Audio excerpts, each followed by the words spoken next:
이번 시간에는 배경을 만드는 법에 대해서 알아보도록 하겠습니다.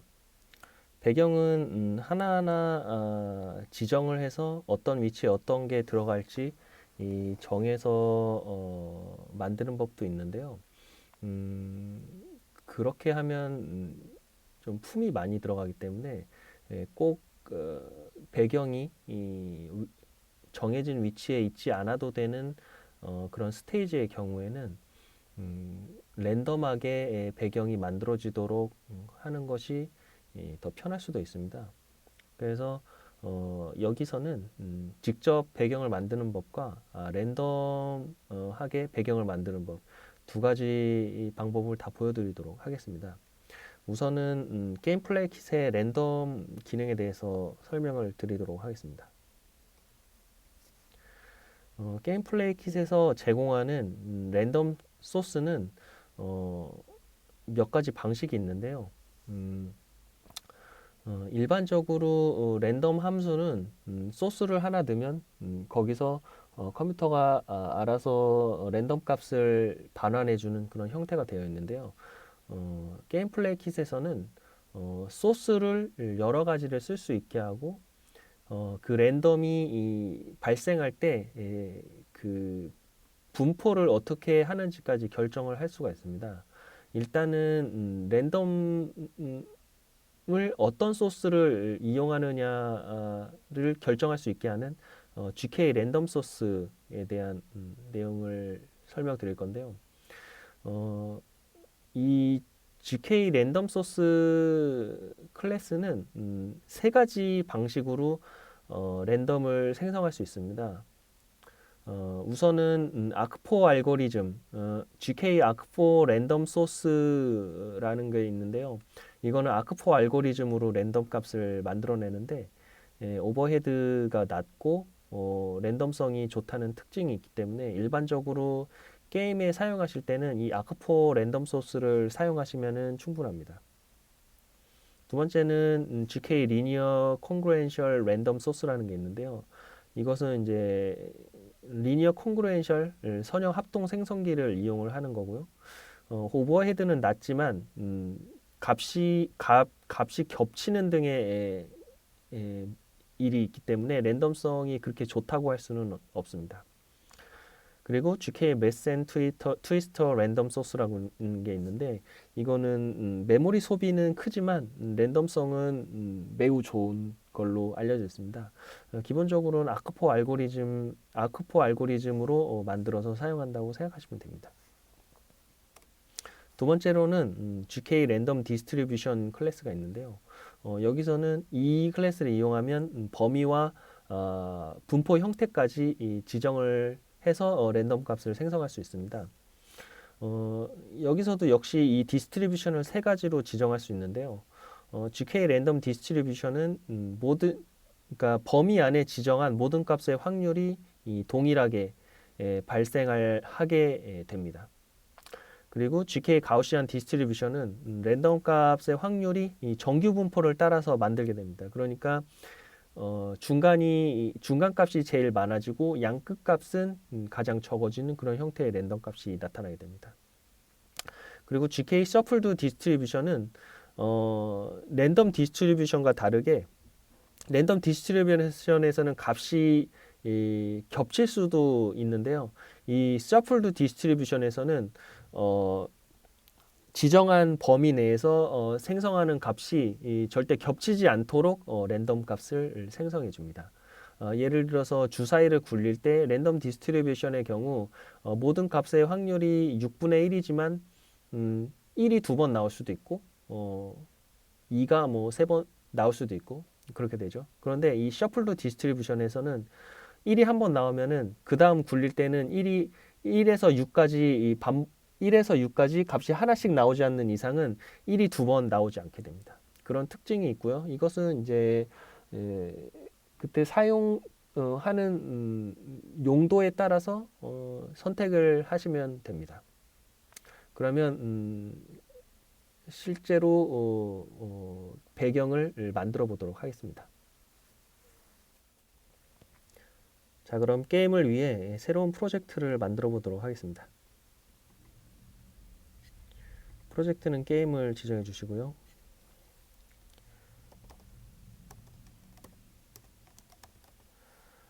술래잡기니까 하이드 앤 시크라고 하겠습니다. 랭귀지는 스위프트, 게임 테크놀로지는 스프라이트 킷 을 선택을 하시면 됩니다. 여기서 인터그레이트 게임 플레이 킷은 이걸 선택하면은 기본 게임 플레이 킷을 사용하는데 필요한 기본 코드가 추가가 되는데 저는 여기서 이제 이거를 추가하지 않고 그때그때 필요한 코드를 제가 직접 작성하도록 하겠습니다.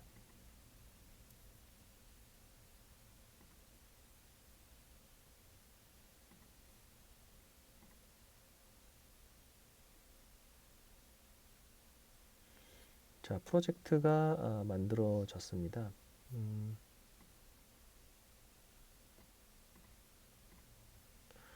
자, 이것을 이제 실행을 시키면은 바로 게임이 실행이 되는데요.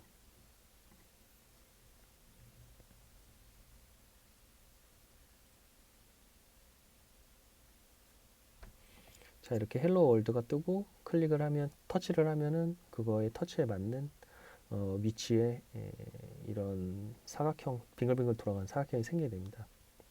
자, 그러면은 여기서 이제 필요 없는 코드를 지워보도록 하겠습니다. 랜드스케이프 모드는 필요가 없기 때문에 꺼주시고 이 액션 SKS도 필요 없기 때문에 지워줍니다. 게임씬에서는 모든 코드가 필요가 없기 때문에 이것도 지워주시고 did move 함수만 남겨줍니다. 그리고 실행을 시키면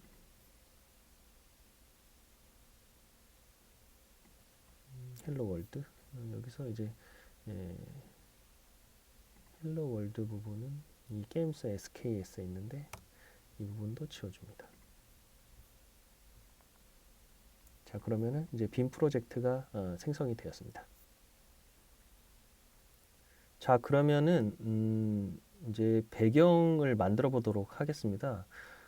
스프라이트 킷에는 타일 맵 기능이 있어서 타일을 준비하면 그 타일로 맵을 이렇게 만들 수가 있는데요.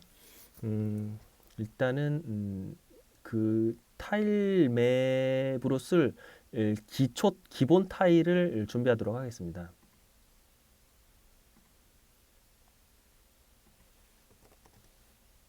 스프라이트 킷 타일셋을 만들어 주시고요.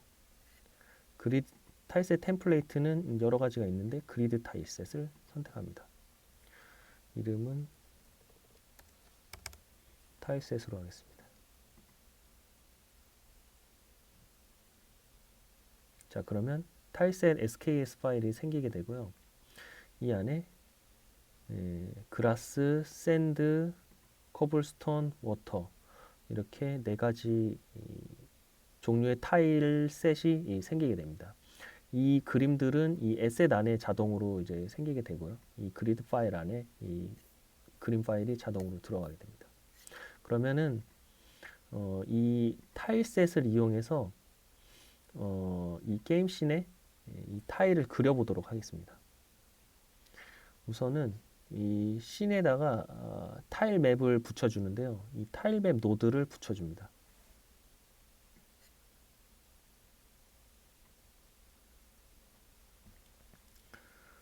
이때의 타일 맵 크기를 지정을 해 주셔야 됩니다. 자, 여기서 맵 사이즈는 12, 16으로 하겠습니다. 그리고 포지션은 0,0, Z는 1, 앵커 포인트는 0, 0으로 하겠습니다.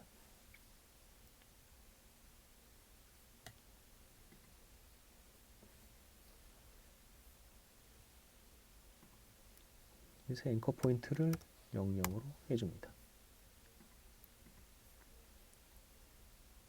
씬 크기는 1536, 2048로 하겠습니다. 그러면 화면 크기와 타일맵 노드의 크기가 동일해지게 됩니다. 자, 그럼 타일맵 노드를 에디트 해 보도록 하겠습니다. 이 타일맵 노드를 더블 클릭하면 이런 식으로 이제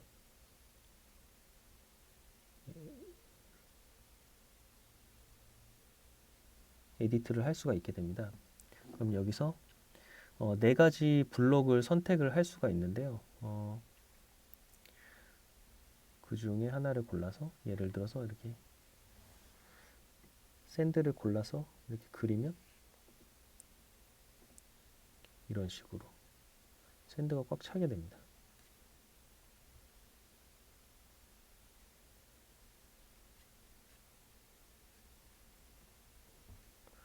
자, 그러면은 이 위에다가 예를 들어서 이렇게 덮어 씌우고 싶다고 할 경우 이런 식으로 기존에 있던 타일을 지우고 이 타일이 들어가게 됩니다. 그러니까 여기서는 이 레이어를 두 개를 만들어서 바닥용 레이어와 그 위에 덮어 씌울 레이어를 따로 지정해서 사용하도록 하겠습니다. 그러면 여기의 이름은 보텀 레이어로 하겠습니다. 그리고 여기에 타일맵 노드를 하나 더 추가를 하게 되고요. 이거는 탑 레이어라고 하겠습니다. 이 탑 레이어는 이 Z 값이 1이니까 여기는 2라고 하도록 하겠습니다. 그리고 탑 레이어도 역시 0,0을 중심으로 하게 되고요. 맵 사이즈는 보텀 레이어와 동일한 12, 16 12, 16이고요. 타일 사이즈는 128, 128 이렇게 되게 됩니다. 자, 그러면 이 탑 레이어를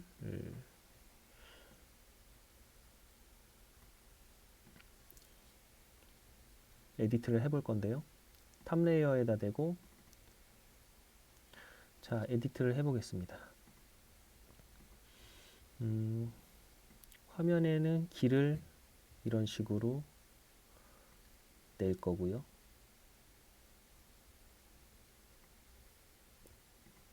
중간에는 물도 이런 식으로 생성합니다. 자, 이렇게 해서 실행을 시켜보도록 하겠습니다.